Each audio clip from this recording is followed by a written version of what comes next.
तो भाई हमारे पावर स्टार पवन सिंह के 5 बड़े अपडेट लेके आए हूँ, तो आप लोग वीडियो को लास्ट तक देखें। और पहला अपडेट है भाई, पवन सिंह बहुत ही जबरदस्त लुक में नजर आएंगे अपने नए गाने में, जो कि पवन सिंह का बहुत जल्द नया गाना आ रहा है। और उसके बाद बात करते हैं भाई, पवन सिंह का जो गाना है वो गाने से हिला, जो कि बहुत जल्द 100 मिलियन पार किया है और उसका रील 2.5 मिलियन है। और उसके बाद बात करते हैं भाई, पवन सिंह का और एक गाना है अपना राजा जी के दिलवा, जो कि 2.5 मिलियन रील है और 100 मिलियन पार किया है। और उसके बाद बात करते हैं भाई, पवन सिंह का अहो राजा गाना, जो कि अभी तक 130 मिलियन पार किया है गाना, और उसका भी 2.6 मिलियन रील है। और उसके बाद बात करते हैं दो और गाने हैं, जो कि टिकुलिया और पिया छोड़ दीना, ऐसे गाने हैं जो कि पवन सिंह का 100 मिलियन पार किया है। जो कि वो गाना 10 या 11 महीना पहले गाना आया था, और वो गाना पे पवन सिंह का फैंस लोग काफ़ी ज़्यादा प्यार कर रहे हैं, जो कि पुराने गाने पे काफ़ी ज़्यादा प्यार दे रहे हैं।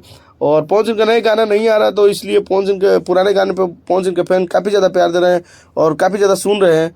और पवन सिंह का कल या परसों एक अपडेट आएगा, जो कि वो नए गाने का होगा। जो जैसे अपडेट आएगा मैं आप लोग के बीच लाऊंगा, और कब रिलीज होगा और फोटो जैसे रिलीज होगा मैं सब कुछ आप लोगों के बीच लेके आऊँगा। तो कैसा लगा अपडेट, कमेंट कीजिए।